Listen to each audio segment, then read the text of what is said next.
Hey, good morning, Jacques. How are you? I'm doing outstanding. I'm talking to Garth Brooks. Entering his second year as the LSU head football coach. It was the only way I could get a foot in the door. Joined by the icon, Kim Mulkey. Hey, Coach, great to see you.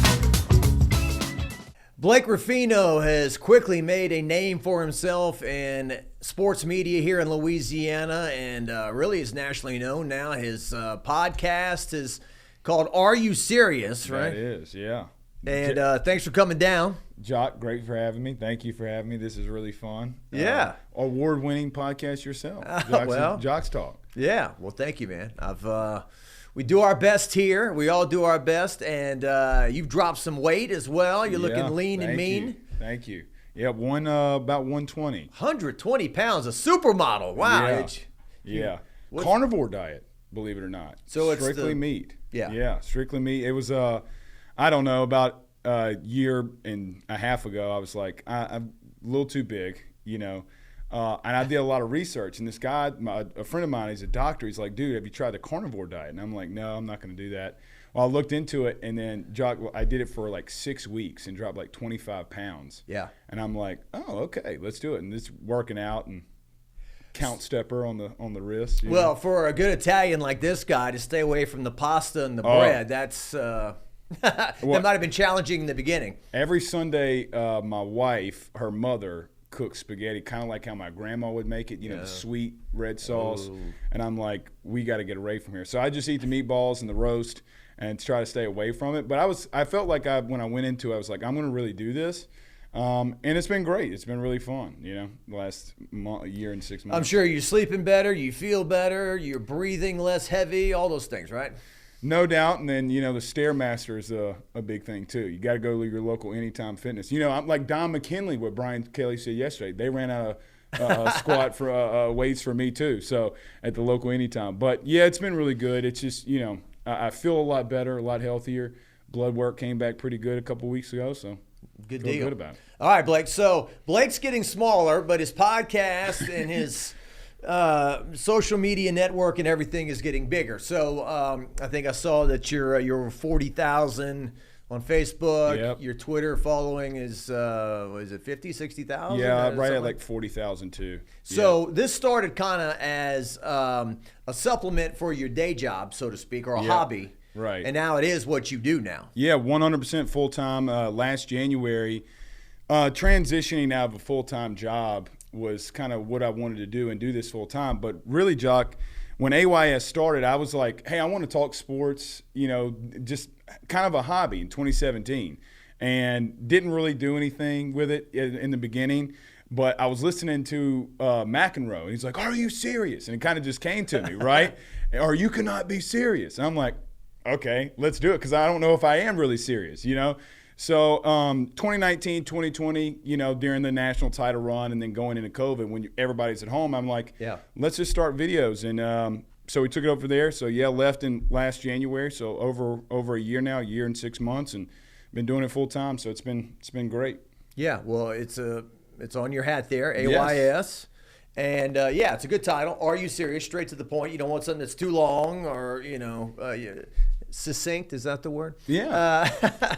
Succinct and to the point. Now, do you podcast every day? You do a show every night, Monday through Friday, or what's the schedule? Monday through Thursday is normally when we do it. But really when anything big happens, I'll do like a live show or I'll do some content impromptu, right? Like when Sam Petito from A-Meat got hired. Went live then because, he's been in Alabama, was at Ohio State. But we try to go Monday through Thursday. But, the big thing I think for me is like every single baseball game in 2023, midweek or non-midweek, when we took this full time and really got it going, I would go live at the end of the game. And so like this year, LSU versus Tennessee game 1. It's 2 a.m. in the morning. Jack, I'm live. There's like 1,200 people in there, and I'm like, it's 2 a.m. in the morning. So I think it was just more of like being there, being conscious. But then the post-game shows kind of really took off, and that's really been our big thing. But I think when NIL started and we kind of got involved, Are You Serious kind of got involved, and players started coming on, and then just having some coaching interviews alongside that, and then really recruiting. We went to Dallas last year. The number 1 wide receiver in the country, DeCorian Moore, committed on our show. He did eventually flip. But doing a couple of those, it was kind of like a big deal, and I think kind of a turning point for me in the beginning of this, and then, reaching out to Bonnet, hey, I'd like to come to practice, so and then that's where it went. Well, I'm not afraid to admit, things have changed a lot. Okay, right. I started here in 2001. Your average person would watch, I guess Dan Rather was still doing the news right. at 5:30. You'd sit down with your family, you'd eat, you'd watch the 5:30 news, then you watch the 6 o'clock news. And, the internet, my first memories of the internet are like 1997, 98, something like that. Right. And I don't think Twitter, X, became a thing till around 2009. Mm-hmm. And then YouTube, I'm not really sure when that came about. But YouTube as a place, maybe I'm wrong. In the beginning, it was a place to go find music videos and stuff That's like right. that. It was not a place to go watch shows or live, people talking sports or stuff like that. Yeah. And now it is, obviously. And, there's still a lot of people that watch local newscasts, but we have to understand that they may watch it later on their phone or whatever. Trying to get somebody in a specific spot in a specific moment, even for live, it can be difficult. Very well. It's funny you bring that up. Number one, to the end point of your thing, we have more viewership after our show than anything else. Like last night's episode, as an example, got like 10,000 views, Facebook, YouTube, whatever. And then the audio podcast, which was really a big deal for us, which not a lot of people talk about. And I didn't understand a lot of it until getting into it, but more people watch that. It's funny you bring that up. When I got into this, I had no clue what I was doing, like zero clue.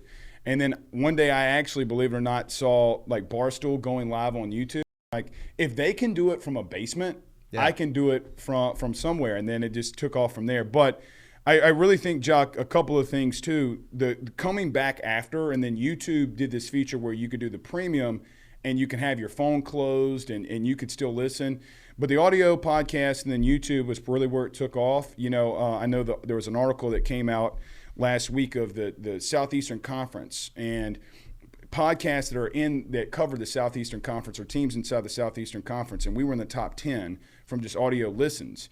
That in and of itself, I think for me in pushing that as hard as I did, it was the biggest part of that. So YouTube and really just Apple Podcasts, because if you're sitting at work, or if a normal person's sitting at work and they're just at a cubicle doing whatever, how are they going to base the time? You can't be listening to music all the time, or you can just listen to somebody talk with AirPods in.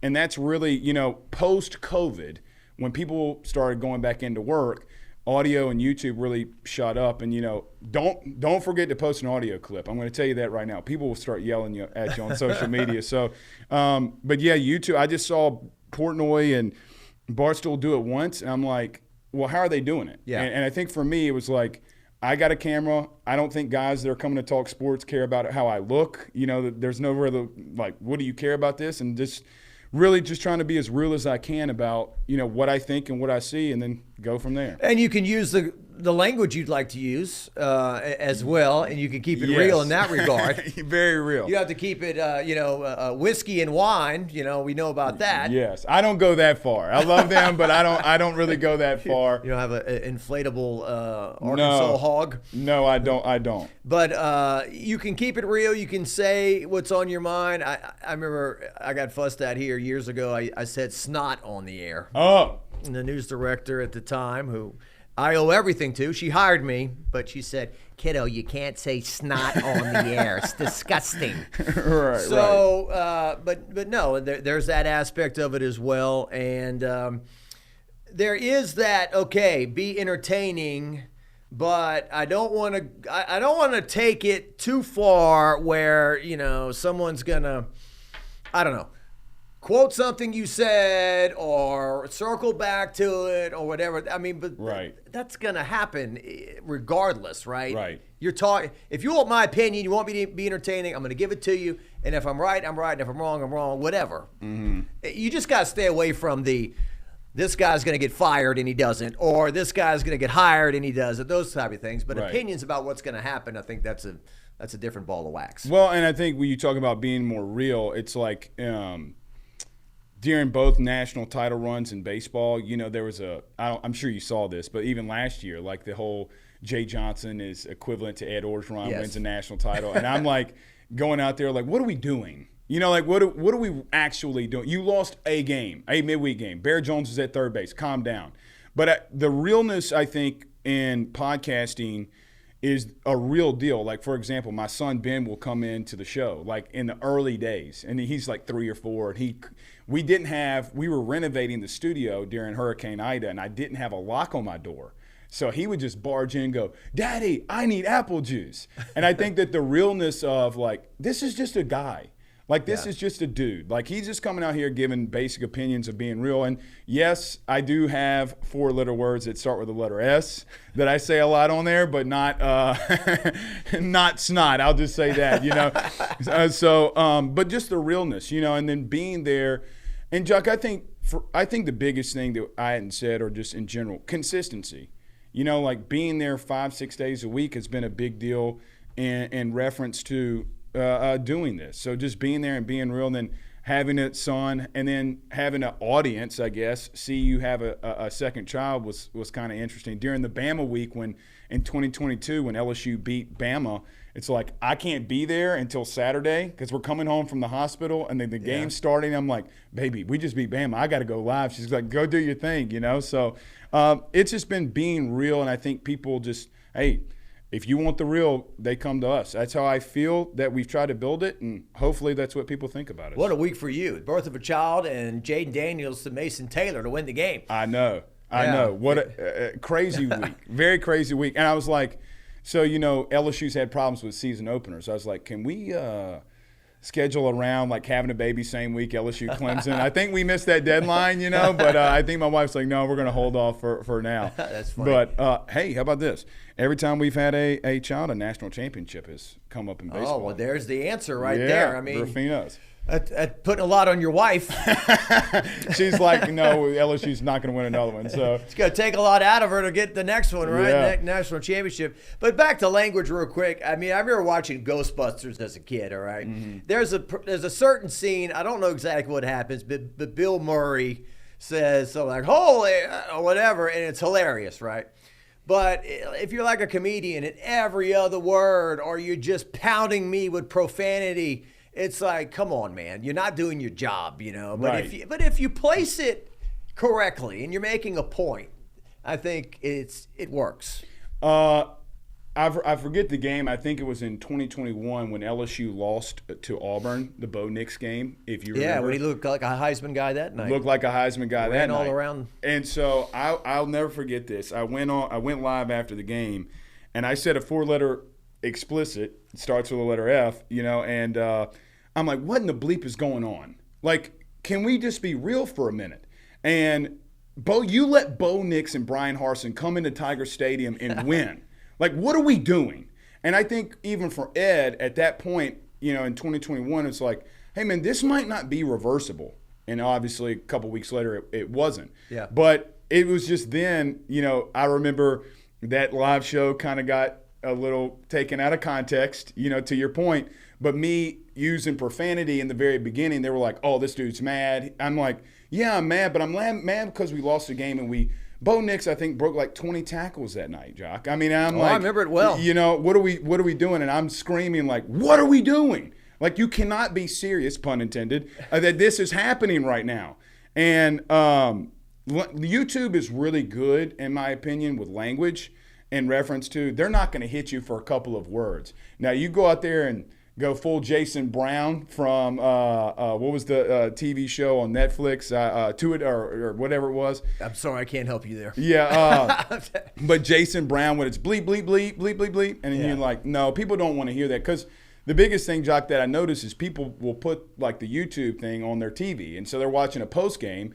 And they're like, hey, man, they'll come in the comments like, hey, man, my kids are around. You know, I'm like, we might want to calm it down a little bit, but still be real. You know, like don't come in here if, you know, in a post game if you don't want real. Now, when they win, you know, sometimes it's a little bit more level-headed, I guess. Well, I mean, I've joked before. I think, you know, back before all of this, when it was just sports talk radio, winning is bad for sports talk radio. Oh, no one has doubt. anything to say. I mean, I say no one. A lot less than if they lose. Your callers back then were 10-1 over a big win. Without a doubt. And we started taking in live phone calls.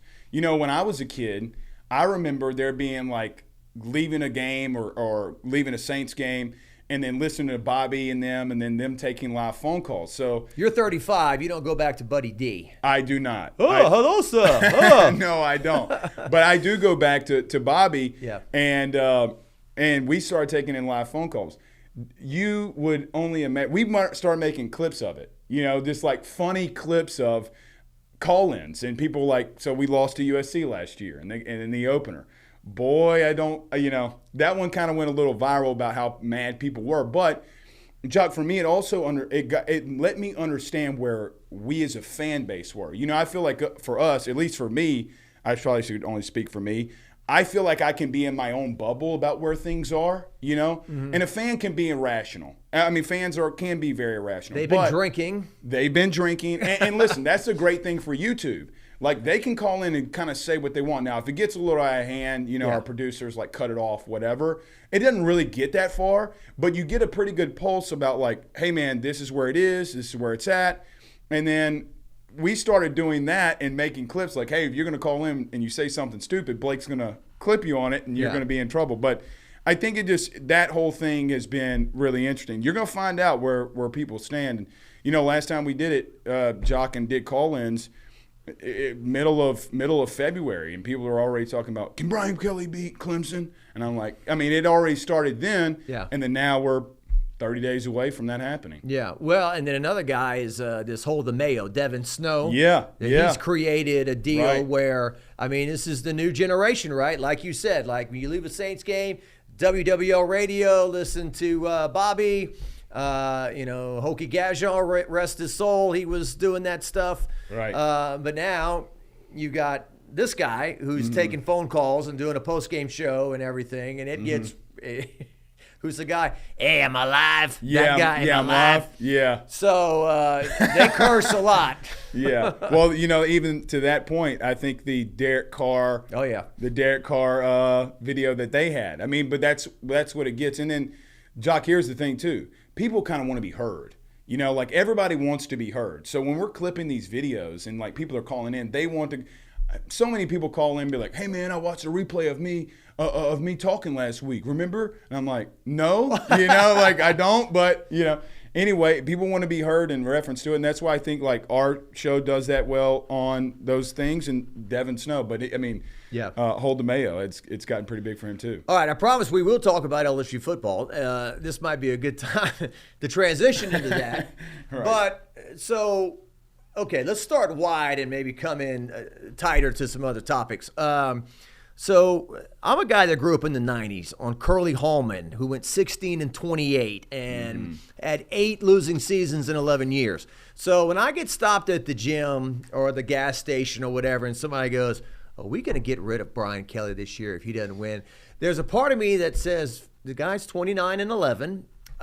They've done have they been great? No. Have they been good? I'd say yes. Right. But there is also a part of me that realizes, well, Curly Hallman and Jerry DiNardo weren't being paid $10 million a year. That's right. And I remember going to Sears. I think they had a Ticketmaster in the Sears in the Acadiana Mall and going the week of LSU playing a game and buying a ticket for $22, and that was it. Sit in the end zone.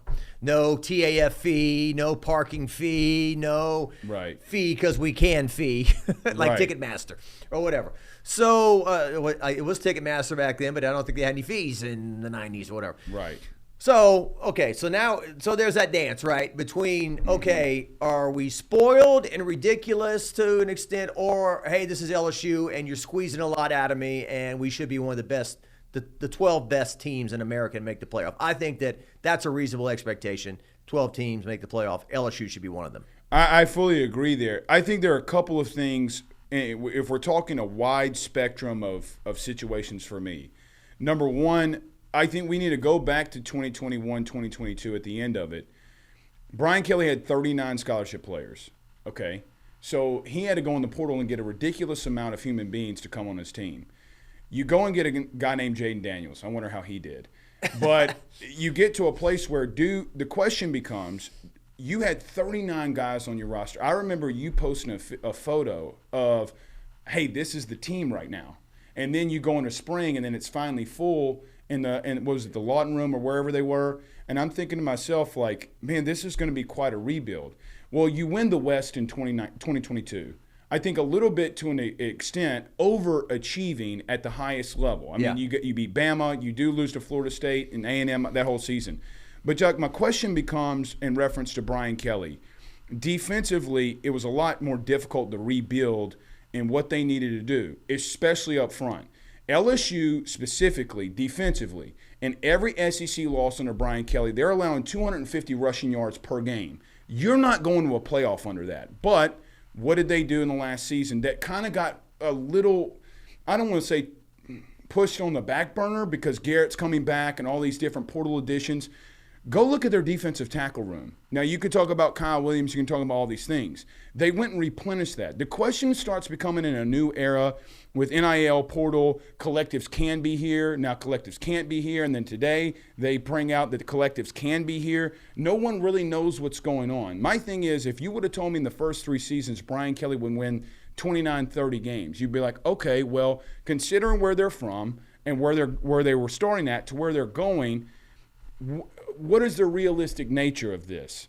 I think that I'm not going to say he's on schedule to some extent because of what happened in 23, and you have one of the best, if not one of the best offenses outside of 2019 that we've seen here. Yeah. But defensively, they had to rebuild. And now you talk about the 12-team playoff and the realness coming for Brian Kelly. Jock, how much money did people go out there and spend? Brian Kelly went out there in December and said, hey, guys, I need money. I need help with NIL. Yeah. You can't ask a fan base to go out there. What did he say? 1,600 people donated. Bumped it from 1 million to 3.3. 3.3 million. Jock, we did something on our show. We got with the collective, and it's like, look, if you donate to the collective, we're going to do a special thing through the collective. They got a LSU win bar that was signed by Brian Kelly. Mm-hmm. Like, hey, cool, you need help. It's a crazy era. Look, I want you to win, okay? But the question becomes now, you went out there and spent money for the fan base. You got a ridiculous payment that you're having to pay for tickets and allotment and all these different things. You keep asking me for more money. Yeah. The one thing that I want is wins. And so when you're going to make me open up my pocketbook, and now that you've come out and said, I'm going to open up my pocketbook and help you with this, when you called for it. Now, Brian Kelly's given $1 million of his own money, and I understand that, to do things that he needs to do. But I think 2 things can be true at once at any given time. I think we got to take it as a whole of where they started and where they're trying to go.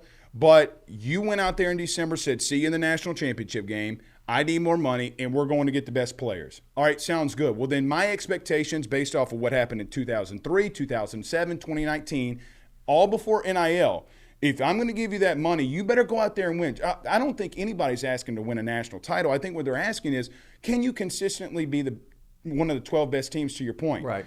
Last thing I'd just say on that, remember the last time outside of a national title year that we've won 10 games in the regular season was 2010. A guy by the name of Cam Newton stopped us.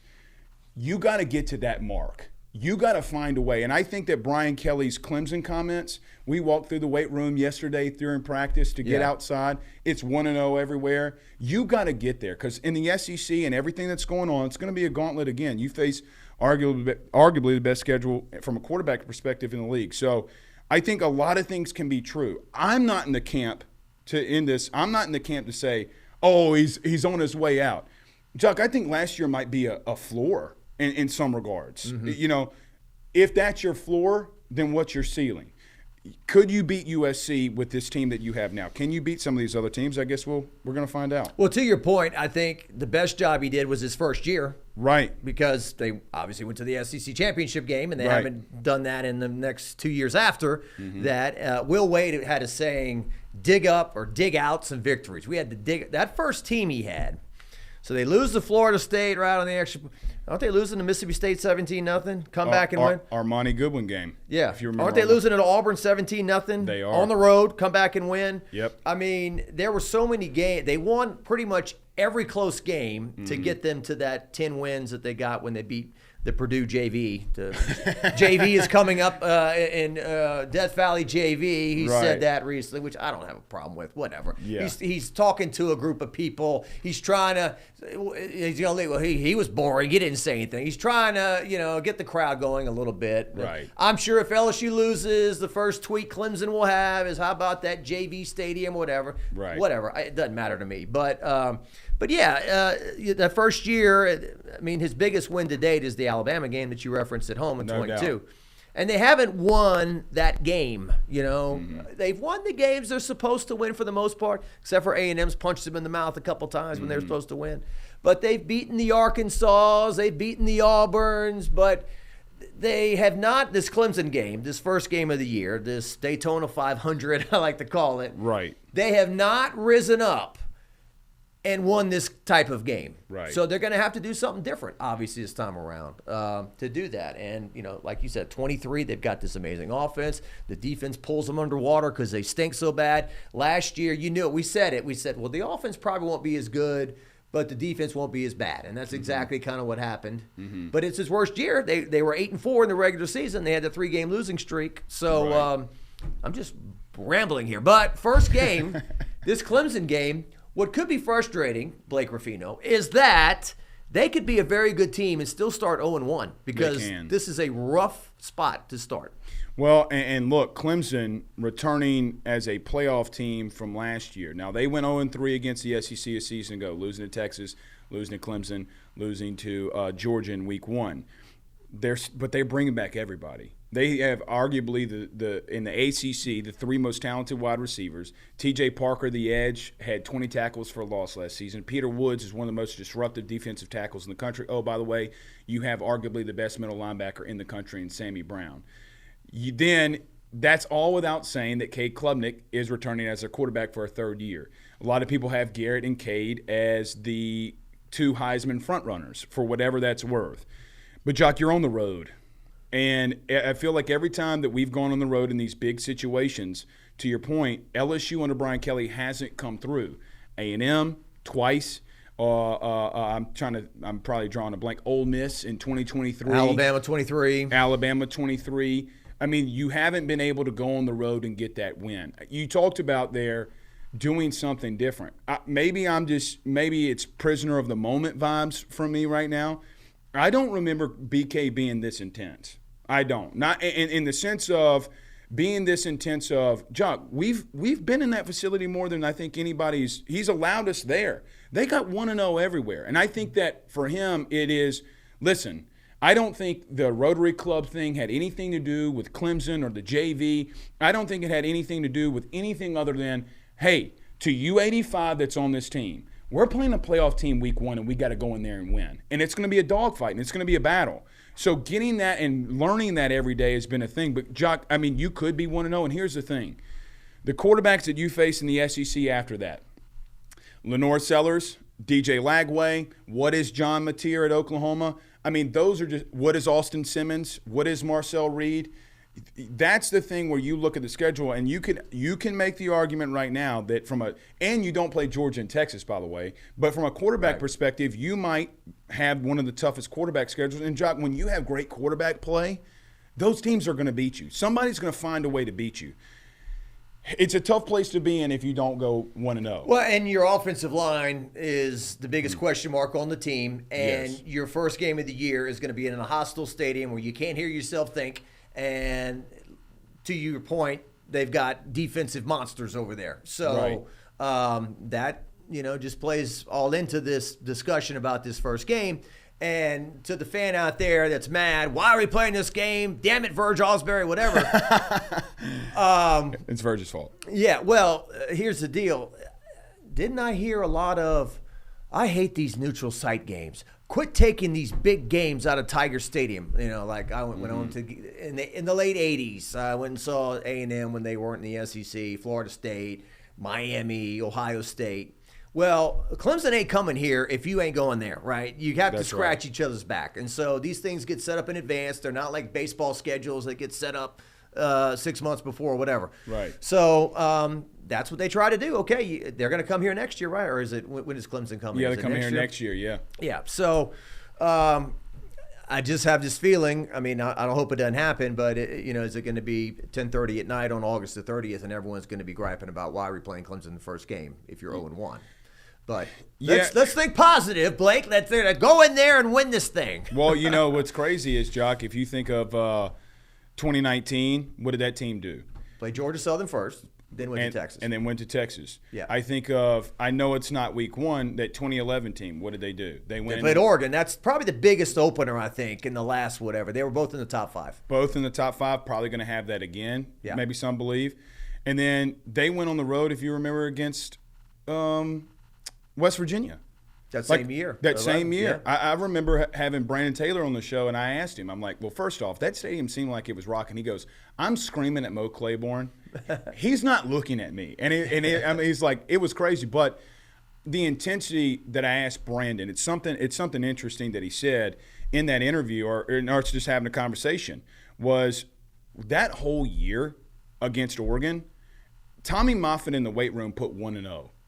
Now, I'm not saying it's the same kind of correlation as Brian Kelly and what he's doing, but he used to talk about how Moffitt would walk all up and down the squat rack saying, who's going to be 1-0? So-and-so beat you today. And he would have a list of, like, the Oregon players and be like, is so-and-so beating you today? Is so-and-so beating you today? Right. And right. I think, John, when you have these massive games, again, you're going up against a playoff team, and you got to be ready. USC, Florida State, both times. You haven't looked ready. And you talked about the offensive line. I don't know. I mean, you got dudes on that defensive front for Clemson. Yeah. The one thing that I liked, and I know we've only been out there for 2 days, is, Garrett's like, no, we're doing this. And I think he's building a little bit more command, but you gotta help him out. And you got to do things that's going to help him out. You couldn't run the football last year. Like, that's the biggest thing that you have to do. And by the way, you had 4 offensive linemen that got drafted. Right. So how does that work? Can Braylon Moore or Josh Thompson be additions and better additions in the interior? I don't know, but I mean, I think this camp will tell us something. But Jock, they got guys. I mean, like really good players. The one thing about Clemson, though, that was interesting, all 3 losses they had last year, teams obliterated them running the football. I'm talking about absolutely obliterated them. Texas, before the kneel downs, had over 300 yards rushing. Louisville with Isaac Brown as a freshman. And then you look at Georgia, they ran for 150 yards in the third quarter. So it's like, can you go in there and run? I mean, they got a new DC. But the thing is, Jock, they got so many pieces returning, but so much new, too. Yeah. Well, LSU's offensive, so every time we get into a time of year, it says something about my brain that remembers what I was saying at that time of year the year before. And a year ago at this time, I remember the theme was this offensive line we've got, they're going to dictate everything. We've got Nussmeier starting for the first time as a full-time starter. This offensive line, they're going to settle us in. We're going to run the ball. They're going to protect. I mean, it starts with these guys. And like you said, Will Campbell's one of the greatest players to ever come through here. He was a top, he went 3 pick to the Patriots. Emory Jones, love him to death, great player. He got drafted. Miles Frazier, Garrett Dellinger, all great guys, great people, great players. But as a group, LSU, like you said, they were 104th in running the football. And when LSU season went off track last year, I was just checking the box scores because I remember it. The season swung when Garrett Nussmeier in the third quarter rolled to his left, threw back to his right, A&M picked it off, put the backup quarterback in, ran in the end zone, boom. Whole game flipped right there. And the drive before, Aaron Anderson, if you remember, caught the slant and took it to the house. Took it to the house, yeah. Right. They were in control of that game. Mm-hmm. I forgot who was calling the game that night. It was at Herb Street. Yeah, Herb Street and Fowler, yeah. Garrett Nussmeier looks like the best quarterback in the country. Blah, blah. And so they're about to be 7-1. Mm-hmm. But they weren't. And so... But they couldn't run the ball. I think Josh Williams and Caden Durham, it was something like, I don't know, they ran for a total of 24 yards between them. Yep. So it's all on Garrett. He's trying to make plays, and that whole thing, they all just collapsed. And so Alabama, kind of LSU can't tackle Jaden Milroe for the second straight year. Mm-hmm. He runs it right in. And I think LSU had 104 yards rushing, but 45 were or 48. Durham broke the early one. Early run, yeah. Couldn't run it.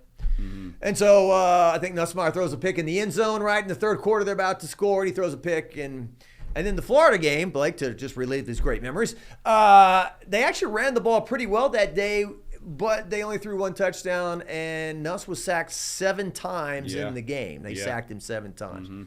Jack Pyburn is not one of those 7 sacks. No, Caleb Banks, who might be the best interior defensive tackle in the country. So all my rambling is to make the point that as great as Garrett Nussmeier can be, and I think that this team, the throwing and catching on offense, that's what they're going to be best at, and then the running will be the second thing, supplement or whatever. Well, and I think there's a couple things that you mentioned there.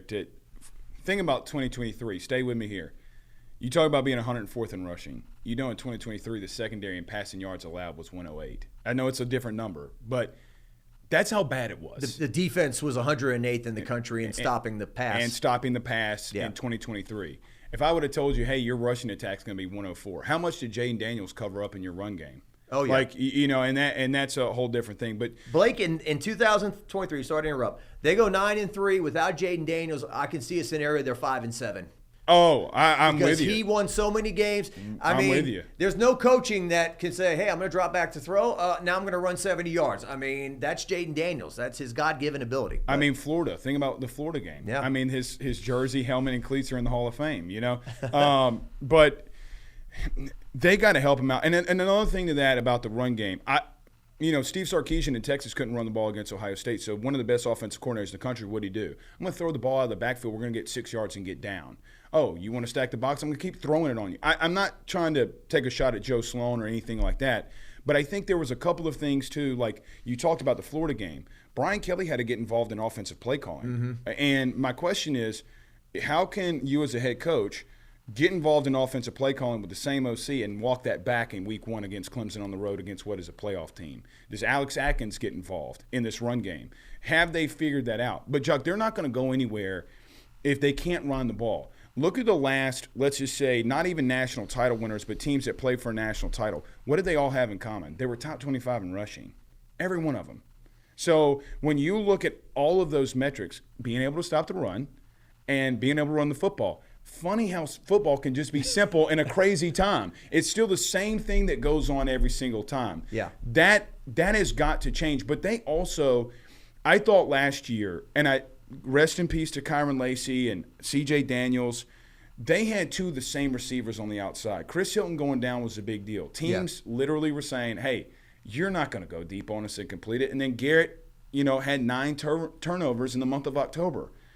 John, you can't do that. Like, as good as we think he is, and I'm with you, I think he's going to be great, there was a lot of things offensively that they just couldn't do. And defensively, a lot of the same. But the question becomes, again, can you help them out in any form or fashion of running the football or extensions of the run game? But for me, I don't think there's any other storyline, really, for me, than the offensive line and seeing if you can run the football, which we're day one, Jock. They can't run the football right now, Well, Caden Durham has got a lot of talent. He's got a lot of speed, and I think he impressed his head coach and a lot of people with the fact that he was playing with broken toes last year and grinding through it.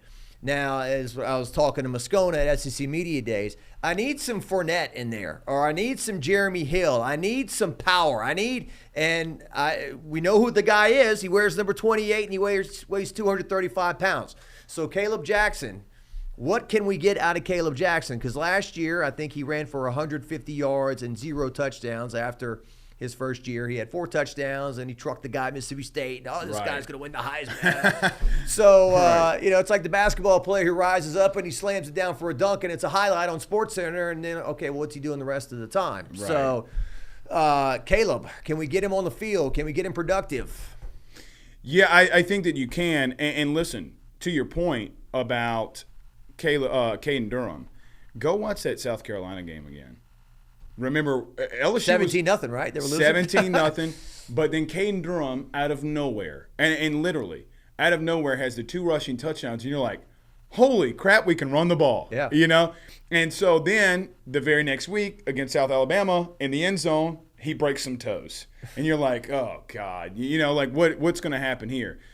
There is something, though, Jock, that I think that about Caleb Jackson, man, you got to be able to get that 1 yard. You got to be able to put your head down and find the hole and get that 1 yard. Vision has been his thing, right? Vision has been a problem. But remember, even in camp and last year, Like, he would break these long runs when we're at practice, and we're like, LSU would tweet these things too, like swing passes and stuff in Tiger Stadium. Right. Here goes Caleb Jackson. Yeah. And we're like, okay, what's happening now? You know, we did a film study, but we went back and looked at, on AYS, went back and looked at almost every play that Caleb Jackson had.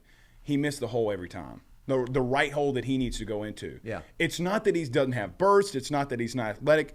Jock, he was just missing. And I think that when you look at Caden Durham a year ago, he was not – go watch South Carolina and then go watch the end of the season. Like, that's not the same guy. It's just – it's not. But then you look at Caleb Jackson, it's not the same guy. You know, you talk about the physicality part of this. That's been a problem in some aspects. I think they've lacked the physicality that they've needed. Brian Kelly didn't have physicality problems at Notre Dame. Go back and watch those teams. But I think that the physicality part has got to get better. But think about this. The last time that you were in Atlanta, Noah Cain had 10 rushing touchdowns. Like, they would line up when they got in the 20, and they would go, we don't care. We're going to go shotgun Les Miles, and we're going to run it right at you. And I dare you to stop it. Oh, you want to come down? Jaden Daniels is going to pull it. We also did this in that run game breakdown that was interesting. Every single time that LSU ran the ball on a zone read, nobody respected Garrett Nussmeier to run the football. Right. Not once. And I think that he talked about, I think you asked the question maybe at SEC Media Days, like about what he's been doing in the offseason, or somebody did, and he's like, working on my lower half to run the football and get ready. Jock, he's got to pull it. I don't care if he gets 1 yard or 2 yards or gets no gain at all or gets, negative yardage. He's got to pull it. I think you said the first play of the game he should pull it and run it right at him at Clemson.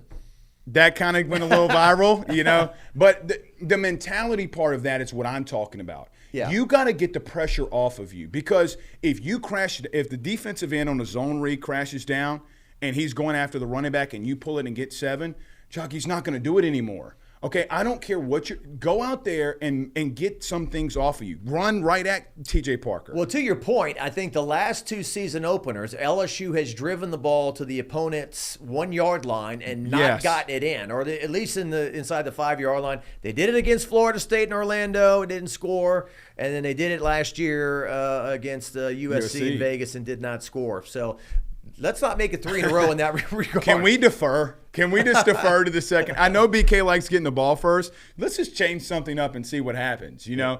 But to the point, I know that kind of went a little crazy on Well, social, no, I agree with you. I mean, you have to do something different. It's an old cliche. Insanity's doing the same thing over and over again, expecting a different result. And this is the toughest. I mean, it seems like of Brian Kelly's 4 openers, this is the toughest one, although, the Florida State team in Orlando in 23 started 13-0, right? And then they had the number 1 and number 2 rookies of the year, defensive rookies of the year too. So Fisk and Verse. Yeah. Well, I don't want to get into 2019 comparisons and all that, but the 2019 team did not have a power running. I mean, Clyde was very good, but he was about shifty and break it and all that. They didn't have like a sledgehammer guy in there. They didn't. And I think they ran one play. I think zone read was the only rushing play they had in the Remember Ed's playbook. Comment? We run inside dive. About one play. Yeah, we run inside dive. Okay, Coach, thank you. We run a read off of it. Oh, okay. Just how about this? Hold on, side note. How about Ed going out there telling everybody what play they're going to run from a run play standpoint, and nobody could stop it? Yeah.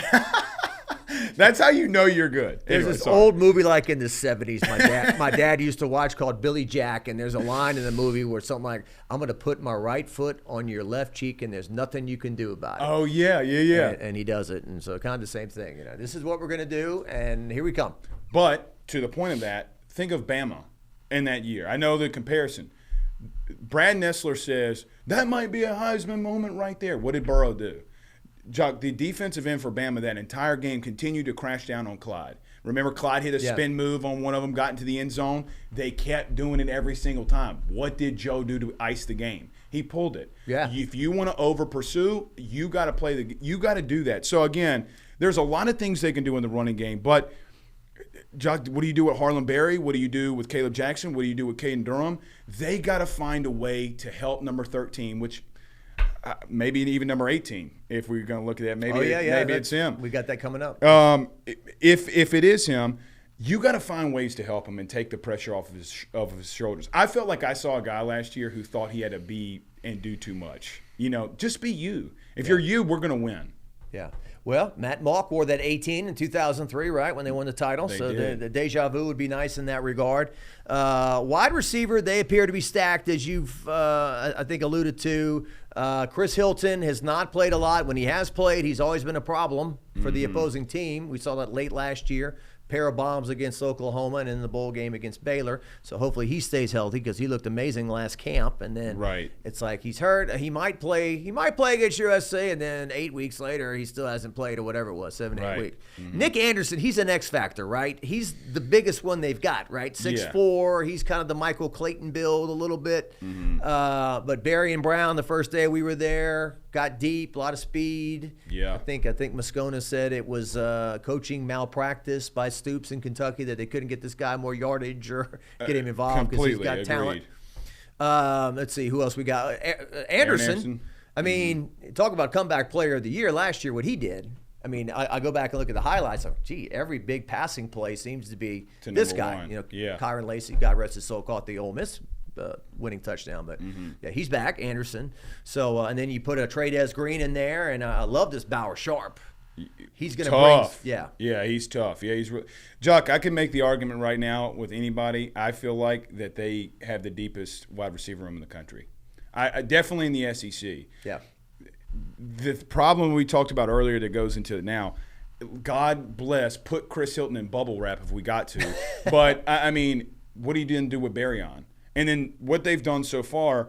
What do you do with a shifty but fast Aaron Anderson? What do you do with Barry and Brown and Chris Hilton that could be on the field at the same time? And then, Jock, if Nick Anderson when they beat Texas the year that Texas got into the playoff, you do realize, like, people forget how explosively great he was. Catching the game winner against Texas, against a first round, by the way, first corner off the board last year. I mean, if he's remotely the guy that you're getting, you have four guys. And then yesterday we saw guys like Destin Hill, Francis. I mean, like, if Tyron Francis is your sixth dude, we didn't bring up Xavier Thomas. If that's your sixth guy, then you got extreme depth. But then you got Trades Green and Bauer Sharp, to your point. It's going to be interesting. I made the analogy, and you probably remember this better than I do. I remember in Sean Payton in the early years of Drew Brees. Remember, they would run so many different packages of receivers out there, whether it be Devery, Lance Moore, whoever it was. And based off the formation, they would have a different set of guys that would go out there. Jock, that's what they're doing right now because they got so many weapons. And BK brought up yesterday, look, based off the formation and play that we're going to call, we're going to run a lot of people in and out of there. They went to a huddle. Let's see if that even remotely happens. But I think that wide receiver room, from statistical and just overall talent standpoint, I think it could be the best in the SEC. And you're going to throw the ball a lot with Joe Sloan. And it just comes to a point where, and I think Chris Hilton said this at SEC Media Days, take one of us away. Take one of us. Because then you got Barry and Brown, who basically ended Ole Miss's season a season ago, right? I mean, then you got Nick Anderson, who ended a Big 12 run at the time, and then almost Texas not getting into a playoffs in the last play of the game, and then Chris Hilton. I mean, when the college football game that came out and everybody's tweeting about speed, the entire room, the wide receiver room, goes on Twitter, is like, y'all need to put Chris Hilton up there. Like, you got Barry and Brown at 99, but we got some things going on here. Right. I just think that they're so deep, and you go back to the offensive line protecting Garrett, but they just got so many weapons, Jock. Yeah. The pass sets up the run, maybe, in that regard. Well, if you remember 2019, again, not to continue to bring that up, remember they couldn't run the ball in 2019 against Texas early. Yeah. Clyde and them could not get anything going, and then Justin and Chase and Marshall and Burrow going off. Well, teams got to back out now. Yeah. I want to talk about a few more things. Appreciate your time. Been a great conversation. On the defensive side of the ball, yes, I referenced Michael Clayton a while ago. So Michael Clayton, when he was a rookie, I think he caught like over 80 passes, 1,100, 1,200 yards, and never had a season like that again. And I think he wrote a book. It was called Chasing My Rookie Year. And so I feel like Harold Perkins has been chasing his freshman year. So his sophomore year, his numbers were pretty similar to his freshman year, but it just didn't feel like he was impactful. And certainly his freshman year, if he's not there, they might lose to Arkansas in the cold that day because their offense was in the freeze. No pun intended. It was freezing cold, and Jaden was out of it, and the offense was out of it. The flu game, remember the chicken broth on the sidelines? Chicken broth, that's right. Yeah. That's right. He had 4 sacks, and they took one away after, and he had 3. Yeah. Alabama game, chasing down Bryce Young, super impactful in that game. I think Jackson Dart was the Ole Miss quarterback. He was year 1. Yeah. They were losing to Ole Miss. Why is this 17-0 keep? I think it was 17-3 they were losing. Ole Miss in control. LSU comes back and wins. He was impactful in that game. So we've been talking about this guy and how did they use him, and they put him in the right spot, the wrong spot, whatever. And so I'm not hating, okay, but I'm just like, we got Harold Perkins back, best in the country. And 4 games last year, he had 0 sacks. He had a tackle and a half for loss. So look, he's been an impactful player. I hope he does well in everything, but this is it for him, right? I mean, I would imagine he's going to go pro. I think he's a redshirt or he's a junior. Yeah, he technically could come back next year if he wanted to, but I don't think that he is. I mean, I don't think he would be, right? We shared this clip yesterday. I suggested, or a couple of days ago, whatever it was, I suggested everybody go look at it. Jock, do you know that Harold Perkins has more havoc rate, which Blake Baker likes to talk about, more than anybody on LSU's team, almost combined outside of Patrick Payton in their career? I remember the first play. Was it the first play at USC game last year? He's right back there, and it's like, all right, here we go. Here comes Perkins. Right. Star position is where he was. Last year, Pro Football Focus said that LSU under Blake Baker, the Major Burns star role, they sent pressure 50% of the time. For me, when I see it, we saw that in 23 and him be more impactful outside of inside the line of scrimmage or on inside, being in the inside and in the box. I don't know what they do with him. I don't know what the plan is. The one thing I know that he can do is get after a quarterback. I know that he can get in the backfield and be disruptive. I don't think he can go up against offensive guards and offensive tackles and be productive. I mean, we've seen that.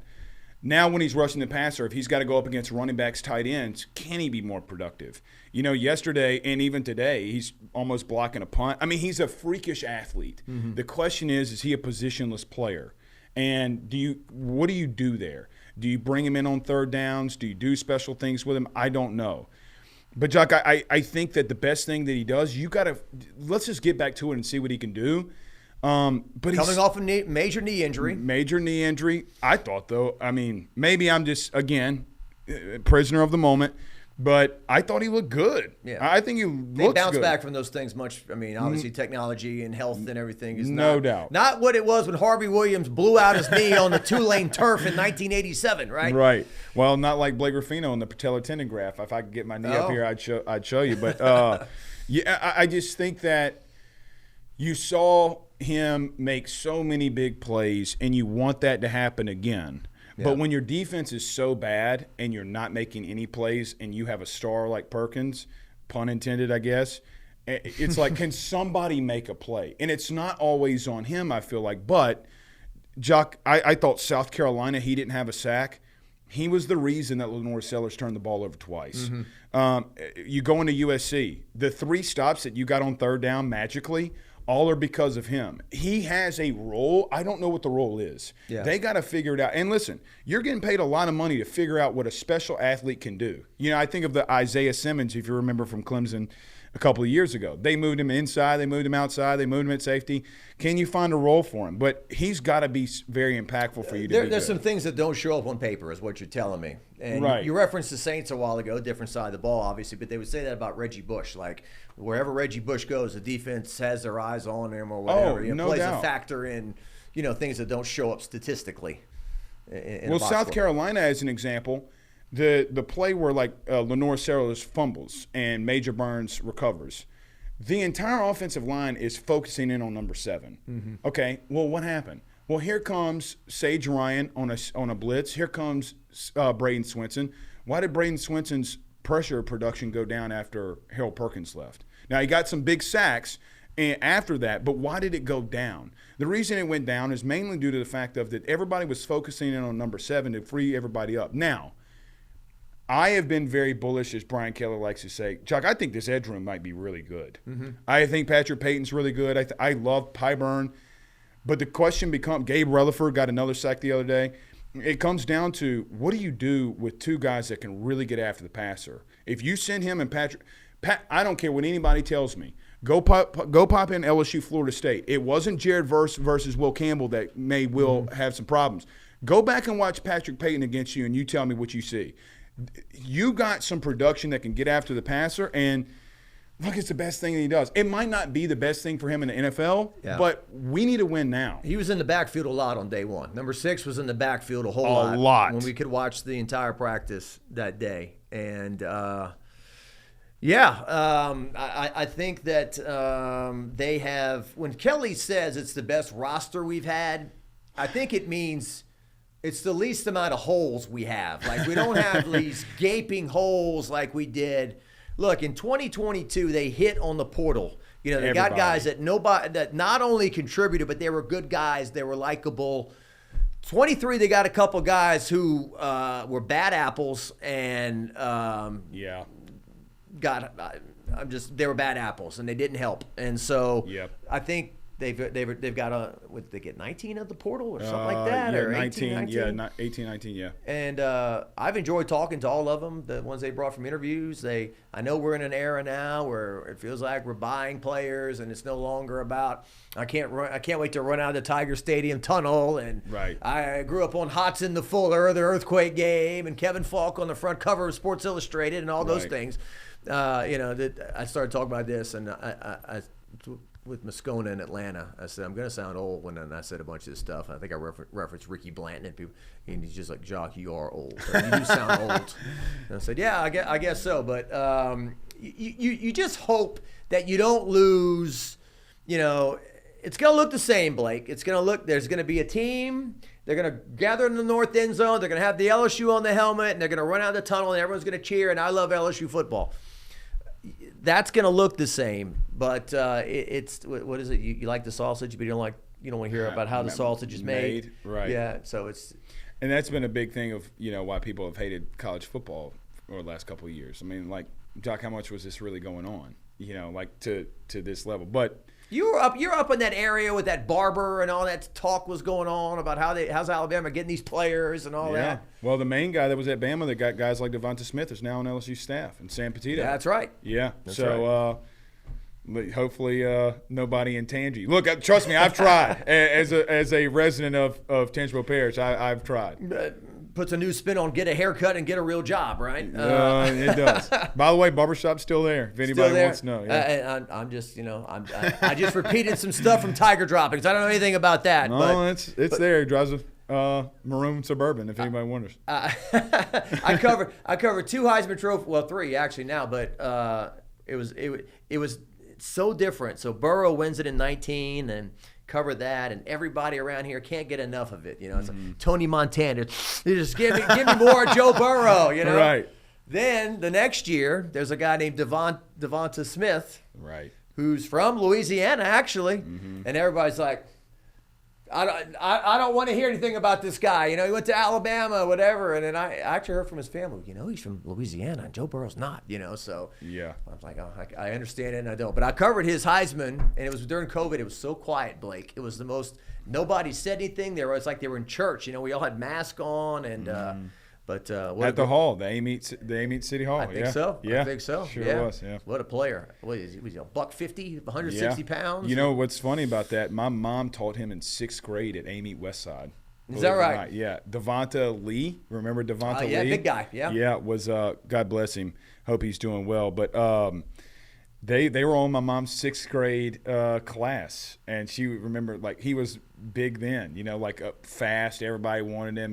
When he was in 8th grade, the Amite Warriors tried to get him to come out as an 8th grader to play high school football. But he was always special. But kind of gets a little missed, with Devonta because of, obviously going to Bama in that year. Yeah. Era.